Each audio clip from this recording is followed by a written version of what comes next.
Good morning, everyone. Welcome you all again for the day 2 of our flagship event, the WFP Knowledge Forum. Looking at the theme for the Knowledge Forum this year, it's quite exciting, isn't it? It says talent plus technology equal to transformation.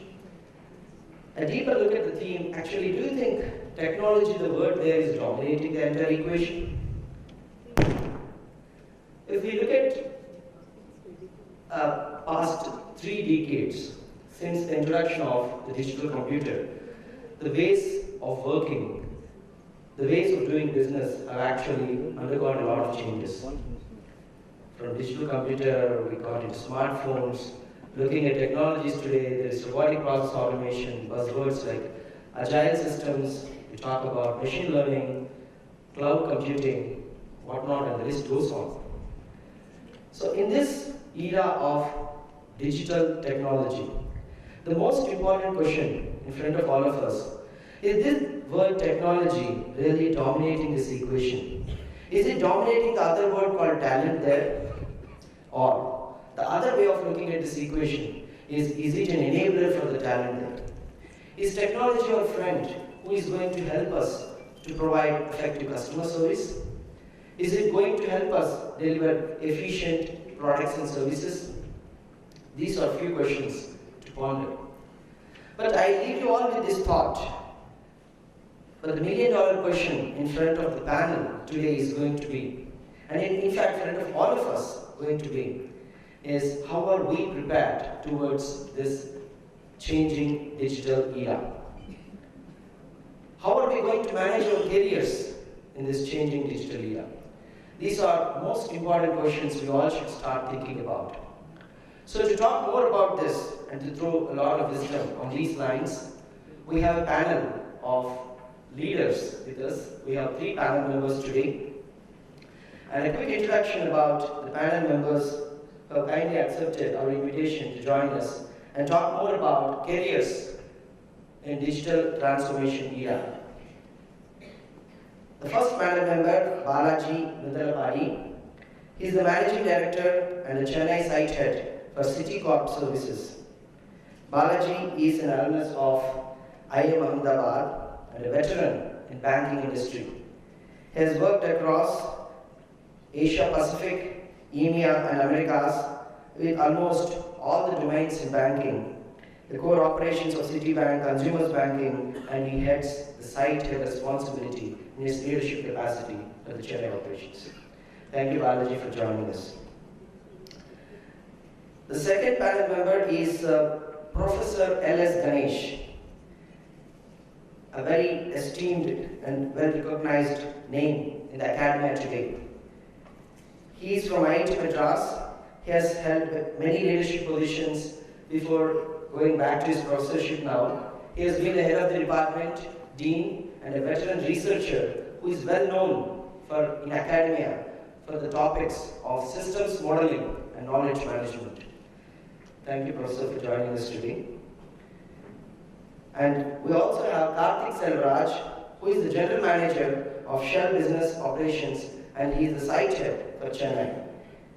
As a site head in his leadership role, he manages more than 1,700 staff and various other responsibilities he has held in his career before taking up this role. And specifically, he was heading the Human Resources Management Department before he became the site head in this role. So I think it's going to be quite interesting to hear 3 perspectives. One veteran from banking industry, the other person who has been in human resources for quite some time before taking the leadership role, because we're talking about careers today.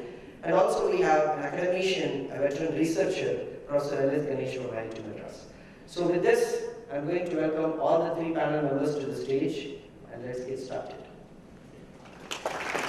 On behalf of the World Bank Group, and thanks for coming over and accepting our invitation.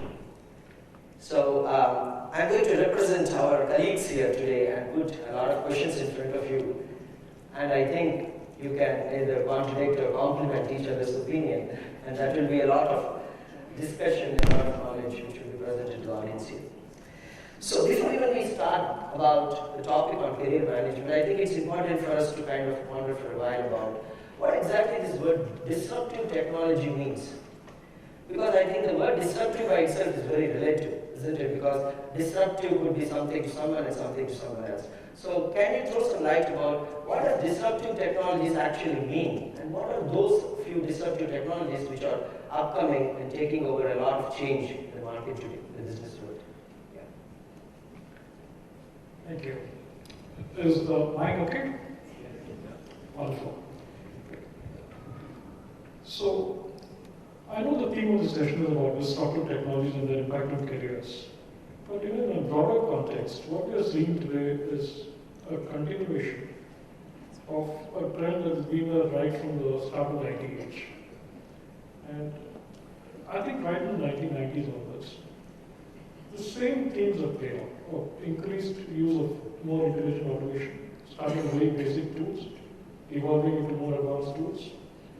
And people have started getting used to that. Today, consumers, as not just as consumers of services, but also as people in various professions, are using computers and digitalization in every aspect of the day-to-day work and life. I think that's the main disruption that's already happened. IT is already part of the core fabric of our day-to-day life. That's already happened. What's happening now is an intensification of specific technologies which have direct relevance to process automation. For example, blockchain or artificial intelligence or robotic process automation. These are new technologies that have gained intensity over the last few years. And certainly they add to the suite of tools available in the market today. So the way I see this is not necessarily focusing on disruptive technologies per se as just a set of 2 or 3 things. We can talk about blockchain for ages. But it is just one of a set of things that are happening today, which is an intensification of an existing trend. So for me, it's not only about disruption per se. It's about how does one continue to intensify the pace of adoption of technology? How does one get more comfortable with the pace of learning and pace of change, which has to be much faster than what it was maybe 10 years ago? So it's not so much the technology is disruptive, it's the pace. That's the point I'm making. Today, I think every one of us, whatever level we're at, the key thing is to continuously stay attuned to what's happening around us. It doesn't matter what the technology is. Today it's blockchain. 2 years from now, it will be talking about something that none of us in the room know about today.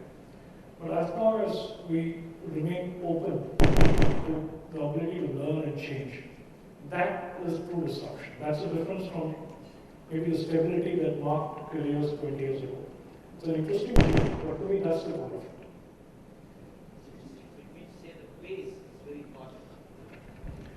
Yes, I think we have to recognize that the pace of change has picked up.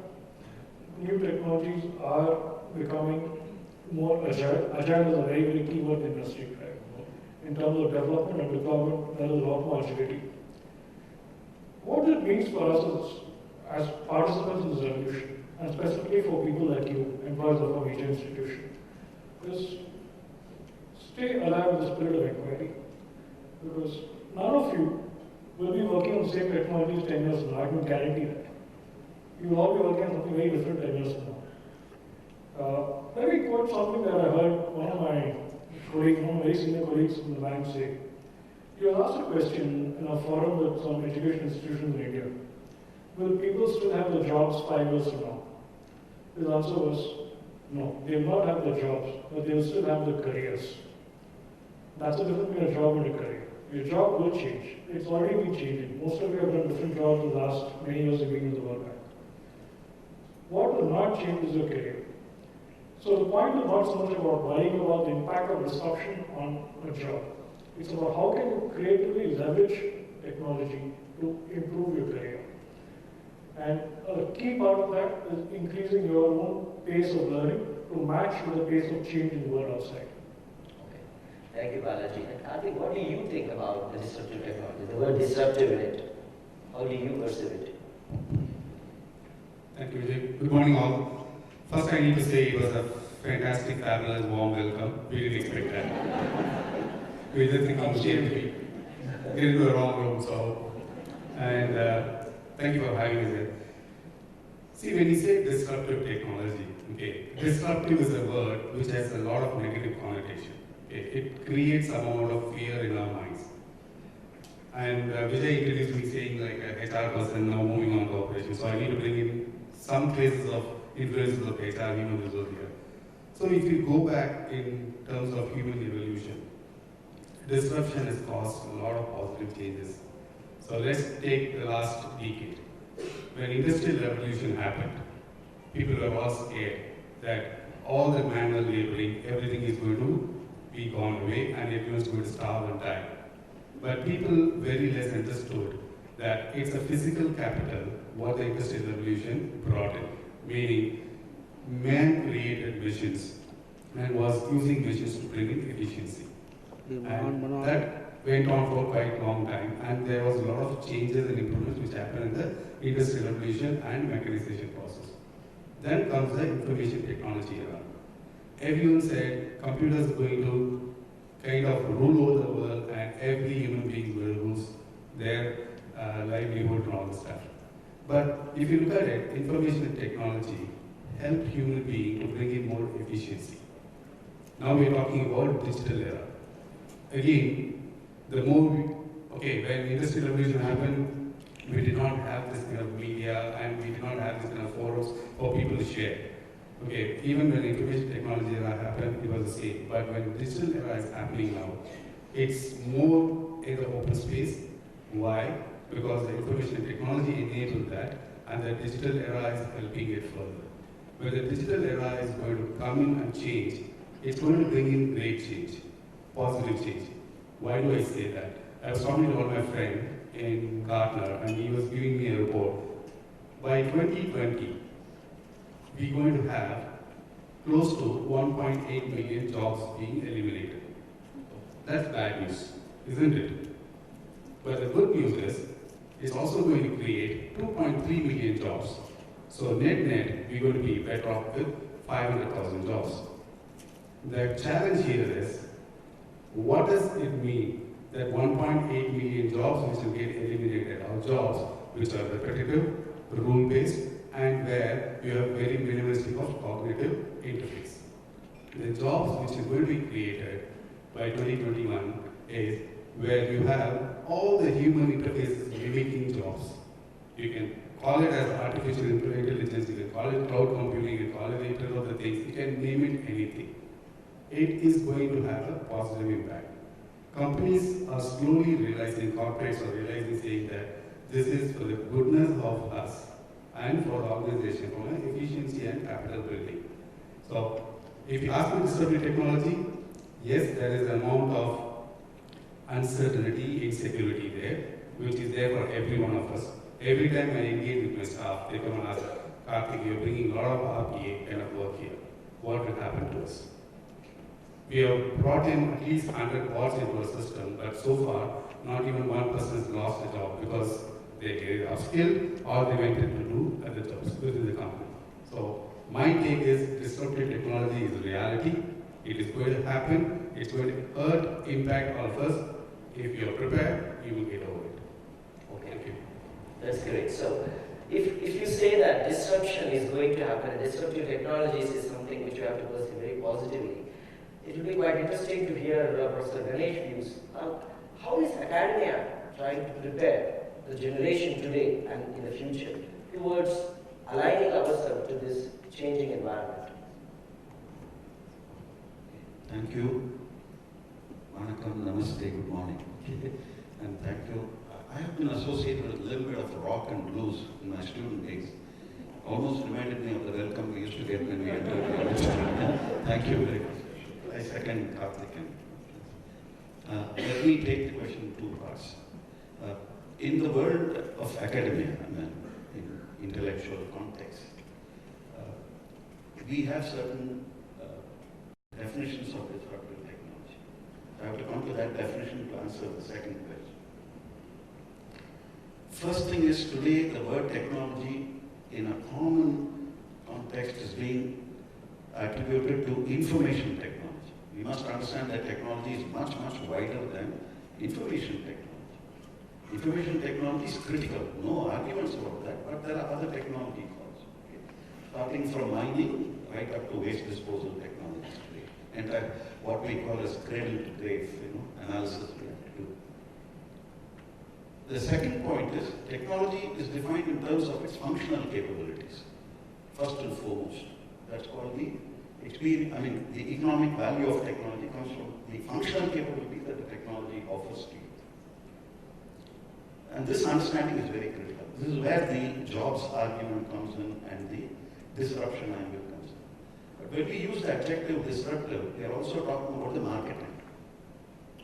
So we normally try to differentiate between incremental innovation, or incremental changes in technology, radical or breakthrough changes, and disruptive. In incremental changes, you're sort of maintaining and stabilizing the existing market by making minor changes to the functional capabilities. So that is the thing. Probably closer to consolidation of the existing market, which some people call as radical. If you consolidate it firmly, then they say radical. But that's an argument I don't want to get into. We don't want to split hairs here. Now, in a breakthrough technology, you're expanding the market. You're not just maintaining and stabilizing it or consolidating it, you're expanding the market. The market grows significantly, and people do statistical tests to show that a particular technology has been a breakthrough technology because it significantly alters the market size. But to some extent, the nature of the market also. Okay. A disruptive technology is generally defined by people as one that creates a new market, a market that didn't exist before. Actually. This is a very important distinction. There are nice examples of this. In India, I would say a very good example, coming from a social science background, when the kinetic Honda scooter was launched many years ago, it was disruptive because it altered the market, it created a new market. It's a known case where it brought more women into the workforce. This technology actually enabled more women to get into the workforce. It's a known case. Okay? Now that's disruptive. The market didn't exist before. It was a very, very, very low market size. But then it really boosted. So that is called as disruptive, completely altering. A TV, for instance, even black and white TV was disruptive.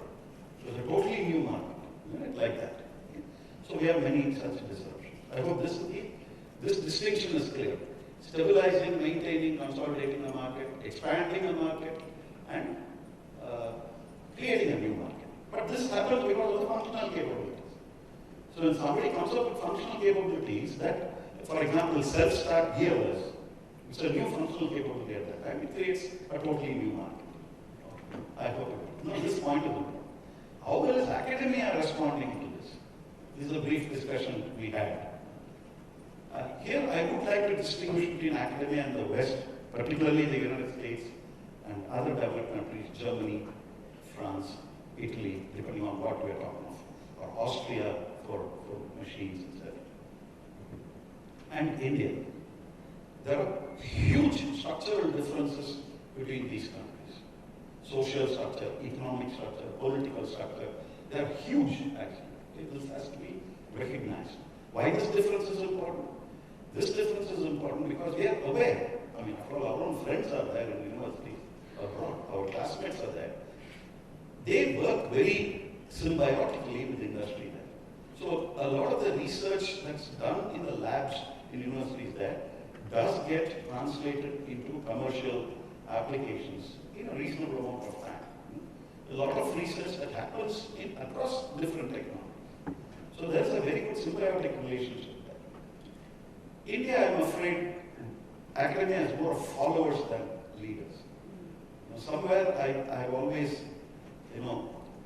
felt sad about this fact that the guru has become a follower. And this is a very sad state of affairs. I don't think we will recover easily from this kind of a thing. But that is driven by certain economic considerations. Business always wants results here and now. Academia business is not here and now, as I was telling you. It is stand and stare. We have a fundamental philosophical difference between the two, in the way we perceive the world around us. So obviously, a pointed answer to you is, in India, we are lagging behind. And yet, other than rare, very fine examples of good relationship between industry, specific business organization, and specific technology institutions.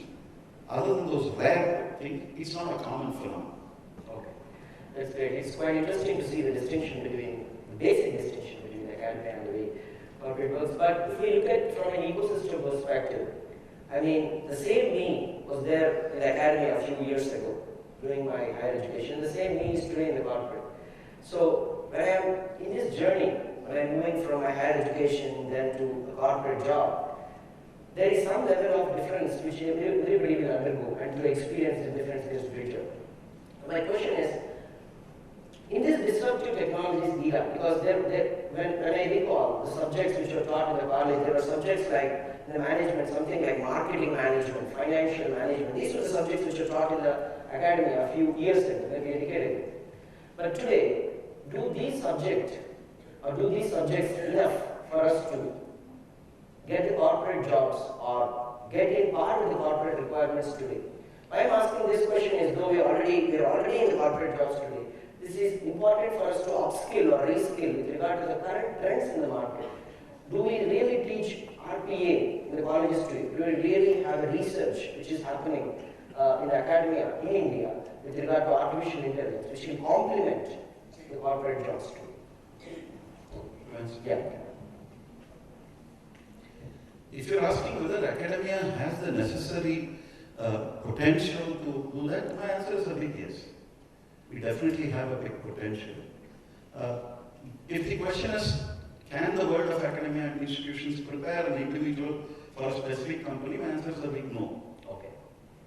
I hope you got this. There's a macro and a micro difference you have to look at.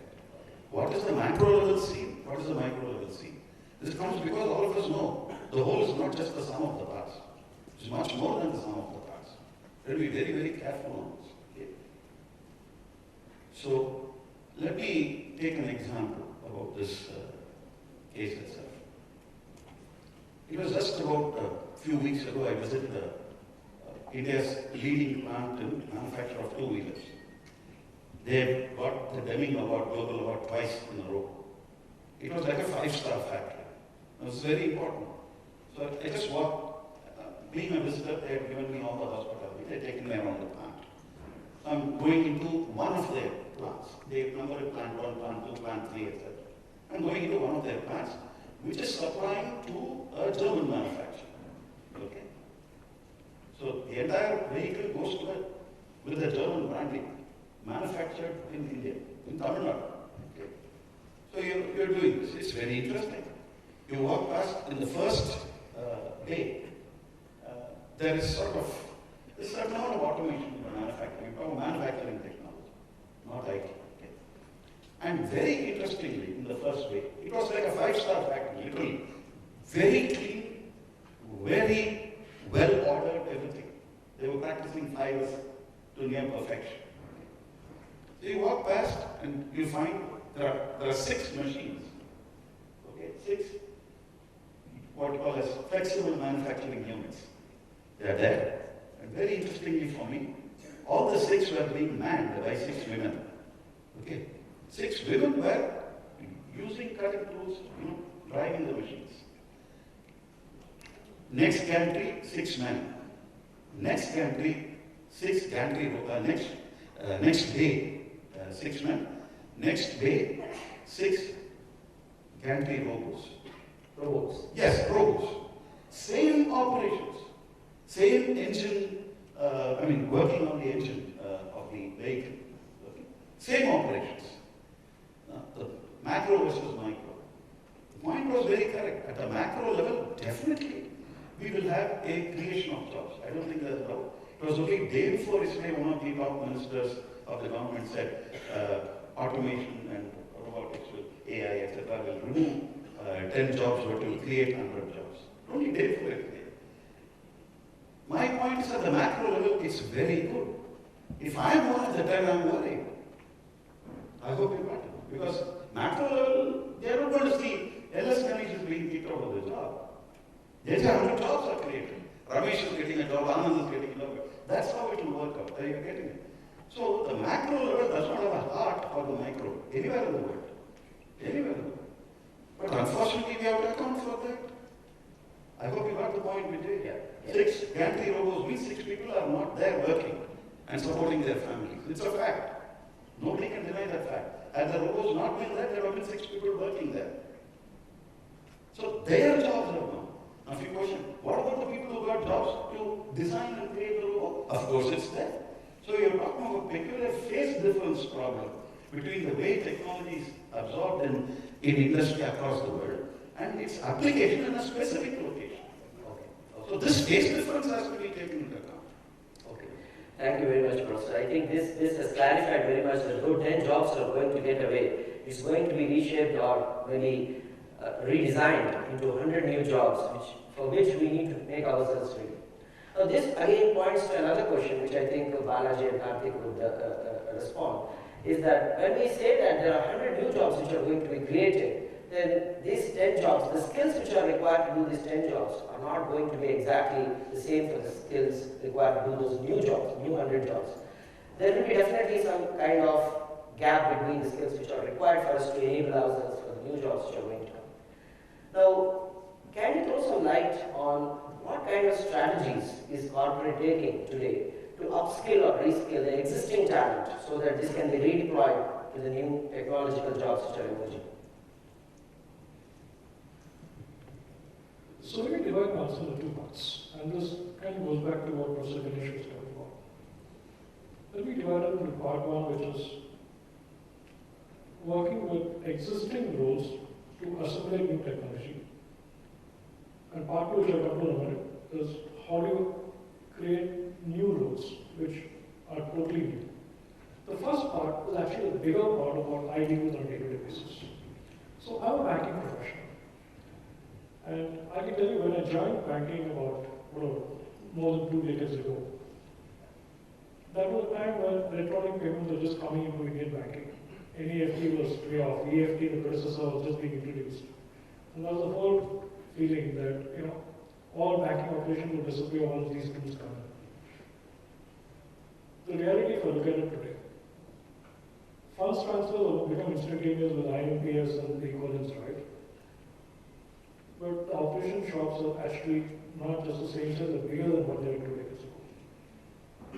Because the volumes have increased, the need to design new controls around the processes have increased, and the same people who are working in those days, and new generation of people who have come in under them, have seamlessly assimilated new skills and technologies to deliver the same process. The process of funds transfer hasn't changed. The way they spend the time has changed. So the point there is to have a continuous learning program which helps all existing jobs assimilate the impact of new technology. And I think that's core to every major corporate. I'm sure the World Bank has the learning and development program. But that is now becoming central to any corporate mission. Today, I encourage people in my organization to spend about 8 to 10% of their annual time learning. This is baked into their annual appraisals, their annual timesheets, everything. Because the vast majority of people can reskill themselves, can upskill themselves, can assimilate new technologies. They just need help and the right facilities to do so. None of us pass out of college and use the same skills for the rest of our careers. Right? I'm not applying what I learned in college. When I went to college, there was one computer for 50 students in the IIM window at that time. We used to fight for 1 hour computer time a day. The computer that existed then has no relationship to what we use today. I learned along the way. The company helped me. I invested my time. They were great trainers. I learned it. And that's, I think, the core story for maybe 70 to 80% of all those in our organization today. They can, over a period of time, assimilate new technologies with the right training and help. So that's one part. The second part is creating new roles to deal with the new challenges that come. Cyber security, which of us knows will be such a major area today. Today, it is one of the largest focus areas of any financial institution. And it needs a whole new set of skills. And those are not skills you can necessarily teach to an existing population. These are specialized skills. You need to recruit people who have got certain backgrounds, certain aptitudes. Then we have identified cybersecurity in one example. We identified several what we call sunrise areas where we have to train for the future. AI, blockchain, RPA, VR, cybersecurity. These are all areas where we believe new skill sets will be needed, and those are the radical disruptive technology which we talked about. So that's maybe around 20%. 80% is helping the existing population adapt to new technology. 20% is creating totally new roles to deal with the changing world. Okay. Your views, Karthik. Thank you. I think I will echo everything what Balaji has said. Before we get into the strategy part, let's look at the challenges what we have. So when 3,000 CEOs were surveyed and asked, what are your top 3 items that you want to focus on for the next 5 years? 58% of them said growth is what they want to focus to start with. And close to 31%, they gave the votes to technology. And the third one, close to 21 to 22%, they said workforce people. So the dilemma, or not even the dilemma, the challenge here is, if I take example of my company, okay, being from human resource to now a corporate leader, 85% of my staff are not skilled to kind of face the future of RPA, Internet of the Things, machine learning, artificial intelligence, anything. But the reality is, the market's moving much faster than their change process is moving. Meaning, while they want to upskill, organizations want to support them to upskill, the pace of change, what they are upskilling or reskilling themselves, is much slower compared to what things happening in the past, in the industry. Meaning, you will see more freshers coming in with the skills equipped and joining this organization and delivering. Examples, you have Mark Zuckerberg at 33 leading Facebook, and there are so many experienced people who are working for him. You will see more and more of these scenarios playing out in the future. Meaning, experienced people struggling to upskill or reskill or having challenges going through this change process would have to accept the fact that they need to work for people who are 10 to 15 years not experienced to them. Why? They possess certain skills. And those skills are something which is going to create a disruption, like what we said, and as a future. So, as a corporate leader, when we go and tell people, okay, you are now looking at doing reporting, and the reporting takes 7 to 10 days. How can you minimize this time and make this reporting where the group can announce results in 3 days? Existing people try and come with incremental or marginal improvements in efficiency. Wherein technology, not information technology, or Professor said, any technology would help. So the role, dimension of the role, what the person is now leading or doing is completely changing. Not completely, to 40-50%. Meaning, if you are a financial analyst and looking at reports and doing analysis, your job is not your specific functional skills alone. You need to have some kind of a technology support wherein it enables you to come with a much more better outcome, which is more efficient, more accurate, and more timely in terms of reducing time. So anyone who is currently doing a functional role, continue to do the same functional role, like Balaji said, it will be a challenge in the near future. You need to use technology to your advantage, meaning you need to learn, you need to upskill yourself, you need to leverage the opportunities provided, and then create an opportunity where you continue to stay relevant and valid. And this is one big challenge which most of the corporates are currently facing. And like Balaji said, we also invest a lot of time, a lot of effort, money. But the uptake for reskilling and upskilling needs to come from staff. And that's where the reality needs to sink in. That's where the micro and macro level, in terms of how you want to look at the next 5-10 years. See, I am safe, Balaji is safe looking at our age. You guys, most of you are in the early 30s. You guys need to start looking at upskilling and reskilling and accepting the fact this is reality and I need to change. That's my take. Okay, that's great, Karthik. Thank you. I think Karthik also touched upon the question which I'm intending to ask next. He spoke about upskilling and reskilling, which has to come from the staff. Now, talking more about this, building on this, like from a staff perspective, I know, Mark from Facebook is awesome. We all appreciate him. We all are on Facebook and we all like him. But how many of us are Mark here? We all are not Mark. We are here, we are accountants, we are doing reporting, we are doing some kind of transaction processing, we are doing some element of cognitive work, some element of decision making. Now, putting ourselves into a perspective of upskilling or reskilling agenda which you have put forward. So, can you tell what are those pointed areas which we should focus in the near future to prepare ourselves, say, for 2020 or even beyond? Yeah.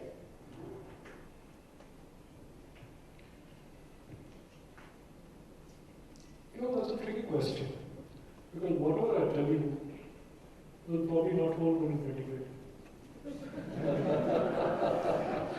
Right, that's a reality. Karthik made a point about age. I think most of the audience here are probably younger than Karthik and me. Right? And I'll come back to your question. Let me just give you a little bit of flavor why I touched upon this point. I act as co-sponsor of the Citi India Generations Network, which is a network which brings together people from different generations. No price for guessing which generation I represent, but there are also millennials as well. And what I find is that most people understand the concept of change very well today. They understand that they have to keep learning. They understand that what they talk about today will not be the same as what they talk about 3 years from now. And if you ask me, this generation has already made that leap. The generation who started working last 10 to 15 has already made that leap, assimilating constant change into their lives and therefore into their careers. They are digital natives, as we call them, right? They are used to dealing with change at a faster pace than anybody else in the 1980s or 1990s. So, the reason I mention this is that this generation tends to adapt to new technology very fast. And to me, the question is not so much of what should people be focusing on learning right now, as how do you make learning fun? How do you make it a constant process? Because if you get those drivers right in an organization, then it doesn't matter what the flavor of this year is, it doesn't matter what the flavor of next year is, you'll still be in a robust position. So I can give you a very short answer to the question by saying focus on adapting RPA, focus on blockchain, focus on IoT, because I think those 3 trends are here to stay. And in a slightly longer term context, focus on AI, machine learning and AI. So I think these 4 mega trends will define working over the next few years. The first 3 right away, the 4th one maybe from next year onwards. But more importantly, step back and make learning fun for yourself, make learning fun for the organization, for the teams under you. And that will make sure that even if all this changes by 2020, you'll still be in a good position. I think the key is really be open, invest time in learning, invest budgets in learning, and always give a very positive approach towards learning and change. Because the moment all of us as managers, either the individuals or the managers of teams or managers of managers, the moment we start fearing change or seeing disruption as something to be worried about, I think we've lost half the crowd already. The moment we see it as something fun to embrace, something that makes tomorrow better than today, we want that.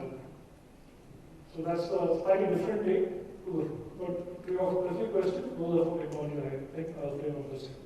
Okay, thank you. See, I would say a couple of things. Apart from what Balaji said, Balaji did mention about cyber security. Okay, that's another important aspect of every day of life. Our day jobs are very digital. How many of you know when you use Google Translate and translate something from a particular language to English or a different language?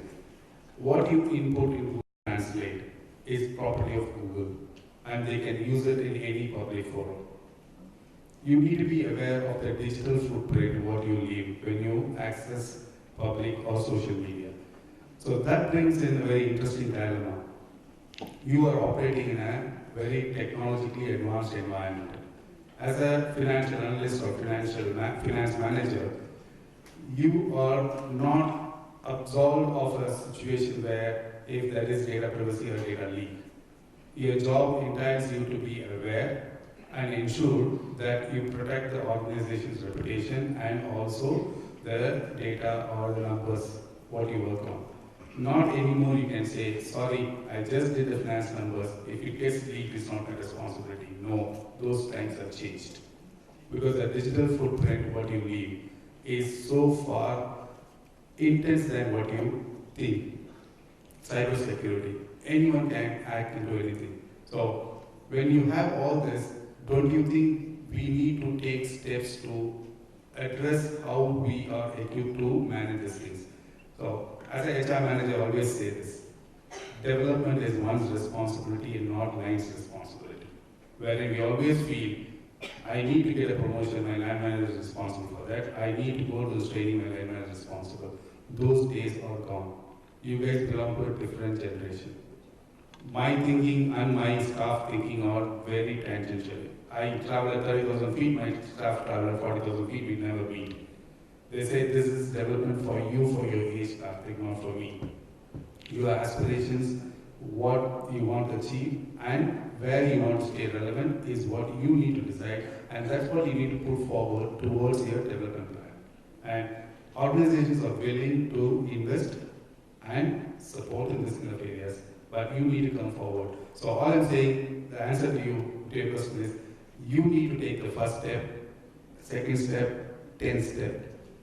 You say, I take the first step, I want the organization to take the remaining 9 steps, it's not going to happen. Why? As an organization, we have choices to make. If you are not willing to upskill yourself, I go to the market and get skills available. I'm very commercially oriented. I am here to make money as an organization. That's my mandate. I have accountability, responsibility to help develop people, but if they are not willing to come up that curve, I don't have time. Because, as I said, industry is moving much faster than what people are changing. Okay. It's quite interesting to hear that it's not a one-way relationship, but it's a two-way relationship where staff also puts a step in organization, creates or facilitates the continuous learning journey towards the 4 important aspects or 4 important skills which you have to kind of develop in the near future. Before I open to the audience for any questions, I was just thinking about the video which is viral actually in the past few days.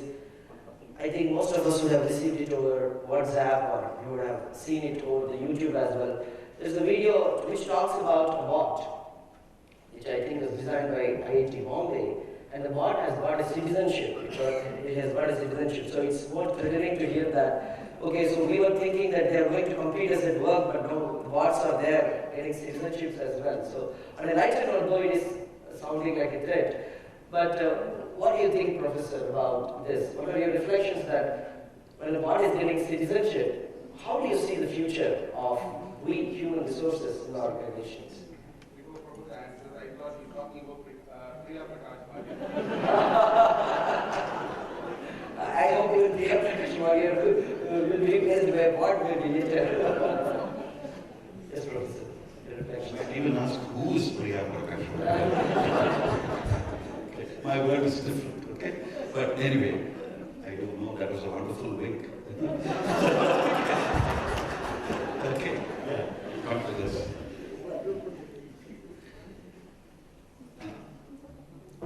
I would agree with the principle which Balaji used. See, some things are very far away. Complete takeover. In fact, I was sharing, there's a report by Gartner, April 2017, which you can access, and it's very clear. The AI and its absorption and adoption and use are very far away today. Okay? Bots with very limited capabilities are possible. Not necessarily in a physical form, it could be a chatbot using text also. Isn't it? That's very limited. I'll ask a simple question to you. Okay? I'm sure you've had insurance, car insurance. I'm sure, I hope all of you would have had, will car insurance. Suppose there have been even a minor accident and you're supposed to reach the insurance, the service desk. Could you please tell me how many gates you have to cross electronic before you hear the first human voice? I'm sure some of you would have tried it. In fact, there are loads of humor about this. Press 1 for this, press 2 for this, and that goes on for 10 minutes. I'm 10 minutes is an exaggeration. So that's a faraway thing. That kind of bots thing is too far away. I was more concerned with the previous question of how, and I like that 80%, 20%. We may handle on the percentages. I think that is a more serious question. What do I do today? And here in India, we have to look at public sector and private sector, because the behavior is quite different between public sector and private sector. It is a fact. In fact, we have to do this analysis. If you look at public sector banks, and if you look at private sector banks, collect data on number of customers that the banks has experienced over a period of 10 years. How has the trend been in number of customers? Okay. The number of transactions per customer, the variety of transactions per customer, etc. And check, please check, whether the employment of people in the bank and the rate of employment matches the rate of change of customers. It's a very important question. I would immediately ask that question. Because if the rate of employment is disproportionate and negatively non-linear compared to the rate of transactions in the bank and number of customers, etc., we do have an issue at hand. The other thing is the very famous concept of window of perception. If each one of us is going to use a window of perception of me today or my family next week, if that's going to be the window of perception, we have some issues to tackle. Because there have to be people who have to be worried about this nation next 10 years. Their window of perception is much, the window of perception is much larger and much wider. Isn't it? So there are many things they have to see which me today will never see. Okay? That's why the training aspect comes in. Okay? So today are there things I must train myself for? Because I agree with Karthik also. I am here for making money. I am answerable to stakeholders. All that stuff, you know. But the point is somebody has to look at it from a slightly different perspective also. Okay? If you're looking at the worker, what do I do? What do I learn in order to see to it that I'm in sync with the changes happening? Or at least not too far behind, I'm still able to contribute value. That's a very operational question, isn't it? From the point of view of the leader of the industry, what do I do? Do I work first to ensure that they are slightly ahead of the kind of changes that are happening, if feasible, isn't it? And from the parents' point of view, what do I do to my children when I put them through an education so that they're fit for employment? HR point of view, how much of training should we give once these fellows are inside? And obviously, from the systemic point of view, can I produce young people? I'm talking about the 20% that can I produce young people who will learn fast, learn well, and whose learnability is robust? This will be my question as a professor. I mean, that's one. So this will be everything.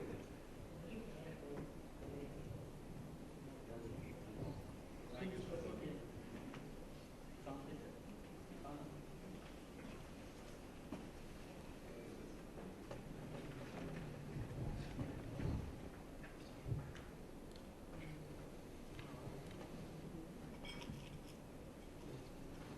Is it okay now? Yes. So since you specifically mentioned bots, I just thought I'd take a minute to share something which I went through yesterday. So how many of you saw the front pages of Indian newspapers this morning with a photo of Sophia the robot? Many of you did. So I met Sophia yesterday. I was in Hyderabad for the World Congress on Information Technology, and I met Sophia yesterday. Sophia the robot developed by Dr. Hansen. And we went through a very interesting one-hour session with Sophia, where Sophia and Dr. Hansen had a conversation on stage with the managing director of NDTV playing moderator. The bot was very impressive. Sophia was actually a humanoid bot, looks like a woman. She was dressed like an Indian woman yesterday. And she was quite impressive. She dealt with Indian accents very nicely. At one point, the host, I think Rajiv Makhani of NDTV, asked her, who's your favorite Bollywood star? And she took barely a second to answer Shah Rukh Khan. So you imagine the programming that's gone and the neural networks that are gone and making Sophia what she is, right? And I was a bit of a high after that. I've always been a bit of a science fiction fan, so I love seeing the border. I just went to the airport after that. Probably came back to Earth. The check-in counter wasn't working. Got a handwritten boarding pass. People struggling with getting the computers back on and the check-in counter of the airline, which I won't name. And And all this was probably in the space of 2 hours, right? So the point which was in my mind was, yeah, you can create the greatest bots in the world.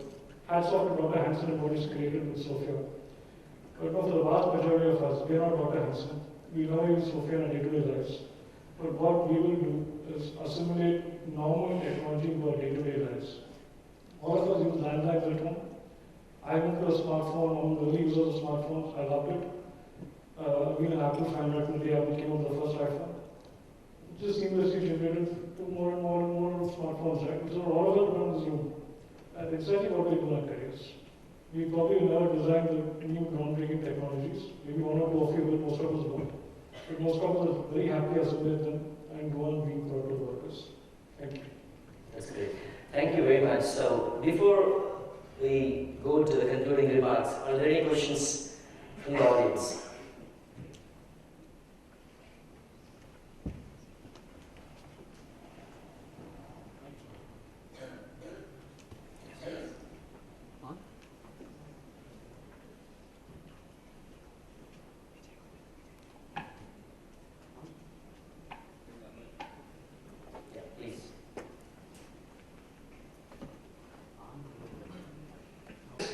But I see that we do not have the time for this to see. Why? Because the computing of computers is increasing double every 2 years. So do we have time necessarily to prepare ourselves to upskill and reskill us? That is first question. And second question is capital. Do we have the kind of resources for us to invest for the training to meet, reskill and to face these challenges? Because it requires a lot of capital, not only from the company, from the country or the society. Everybody needs the resources to be spent to make people embrace these challenges. So do we have the kind of capital and time is my question. I don't know who is this. But the fact is, most companies spend substantially more on real estate, including all the chillers and light water heaters we call it, compared to learning. I don't think budgets are constrained. When we spend so much on physical facilities, spending money on upgrading people's skills is not a constraint for most major corporations. Making sure those dollars are directed into the right kind of training, with the right kind of facilitators, that's a bit of a challenge, which every company solves out differently. But I've never heard any major corporate profess to lack of funds for learning. On the contrary, most of them are putting it center of plate as the strategic agendas, right from the CEO downwards. The first question is more tricky on time. And I started this conversation by saying disruption is not about the specific technology, it's about the pace of change. But I think that's undeniable. Our lives are becoming faster, change is becoming faster. I think it's tricky, but it's not as if one has to panic about it. Even today, if you take a technology like blockchain, and I actually have a professional association with blockchain, it's not that one has to learn it in 1 week or 2 weeks or 3 weeks. That's not the pace of change yet. We're still talking about a time frame of a few years. A technology like blockchain has actually taken 3 years to even get into the market. It's taken another 2 years to hit the first use case in the market. 2012 when I first started studying blockchain. Then of 2018. The first use cases probably went live last year with commercial applications. It'll be 2020 before we harness the full power. So one has a period of typically a few years to respond and train oneself and train colleagues in the company to respond to change. So it's not as if you have to panic about it or worry about it or lose sleep about the pace of change. It's just that we cannot get left behind. If you know something's coming, you can't just say, I'll deal with it 5 years later. That luxury was there maybe a long time ago, it doesn't exist today. But it's certainly not something one cannot do in a short period of time. But 1 or 2 year time frame, certainly most of the solutions around learning can be addressed. That's my view. Karthik, Professor Ganesh. I don't have any different views. When it comes to learning, there are 2 types of learning. One is need to learn, other one is nice to learn. Most of us associate organizations' inability to sponsor and support all those nice to learn stuff. Organizations are very clear, like Balaji said, where do we want to focus our efforts, energy, so that it gives the outcome and returns to the organization as well as to the staff working. See, end of the day, when I said the CEOs, interviewed, spoke about growth as opportunity, followed by technology and workforce. See, if you look at the strategy is workforce need to adapt to the technology so that they can help the growth. And every organization is very keen to sponsor and support people development. And the development needs to be very meaningful and needs to be outcome based.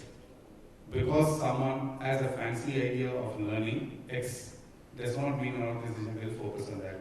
So I worked in multinational companies, in few companies, never ever any company said we will not invest in learning and development. Because that's constant, we keep learning. And on time, again, like Balaji, I'm saying, it's running fast, it's changing faster. Will it kind of overtake and will it trouble on us? No, because at the end of the day, human evolution always has won through these changes and been successful. So don't get restless. Panic and sense of insecurity, anxiety would be one of the major reasons why we will not learn. So anxiety should be there, but not at the cost of your learning. Okay, that's great. So in the interest of time, I know there are several other questions which our staff has, but we are going to help the schedule be on time. So in the interest of that, let us quickly recap what we have heard for the past 45 minutes. I think it was an interesting discussion because we touched about several aspects of what disruption is. We started how disruption is, what disruption means to corporate, what disruption means to academia. And thank you very much for expanding that term disruption, Professor Ganesh, because it's not merely information technology which actually matters to be worried or to be liked. It is much beyond. The technology by itself is so big that it can create a lot of transformation with regard to the ways we are working. And then we also spoke about the importance of upskilling or reskilling with regard to the career management. And the continuous learning, which Balaji mentioned, is a critical aspect where the staff take the first step and then the organization provides the platform for them to improve their current skills for that 80% or then to bring in the new talent from the market. And I think in this aspect, the very famous or the very upcoming the buzzword in management books today is reverse mentoring, where the new generation comes into the organization, the new skill set, the millennials, and they start mentoring the veterans who are already there, so that there can be a mutual mentorship and mutual learning to build synergies. We also spoke about the new roles examples which were given, like cybersecurity, which never existed in the past. We are talking about them, we have been working on them today. So there could be several other new roles which could be created in the future. And that makes a very important point which Karthik mentioned at the end, that we need not panic about it, because new roles are going to come. The only thing which is we don't know what are those new roles going to. That's the only suspense, which is the beauty of this entire disruptive technologies. But which we can strongly agree from the panel is that new roles are going to come. And this is the disruption which we have to look at very positively. The 10 roles which we are doing today are going to move away, which will create a role or a room for about 100 new roles to join us. So, then Balaji also mentioned about 4 important skills which we need to kind of adapt and put forward for learning. Spoke about blockchain, artificial intelligence, IoT, and robotics process automation, which I think will be very keen. We have been hearing about most of them in this two-day schedule and also in our private time, and I think that's going to synergize very well with our future career development. So thank you, Karthik, for bringing in the element of human resources into it and spoke and brought in the humor of Priya as well. So thank you very much, all of you, for being such a great panel members and showing your wisdom on different aspects of managing careers in this digital era. So can we conclude saying that, so can I correct myself in my thought which we said that technology is dominating in the equation? I think I'm wrong in the beginning. I think it's not technology being looked at as a threat which is going to dominate the equation. Rather, we should look at this equation as technology as our friend. So technology is going to enable talent to create transformation, and we all are here to learn, upskill, reskill, and support and be part of this great change which we are going to witness. Right? So thank you very much, gentlemen. So with this, we would like to present you a small token of gratitude from our side. So please, I request you to.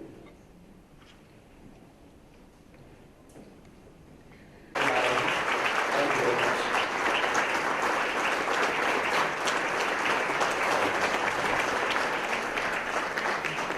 It's a bag for you to carry the gift. This is for you, Professor Ganesh. Thank you.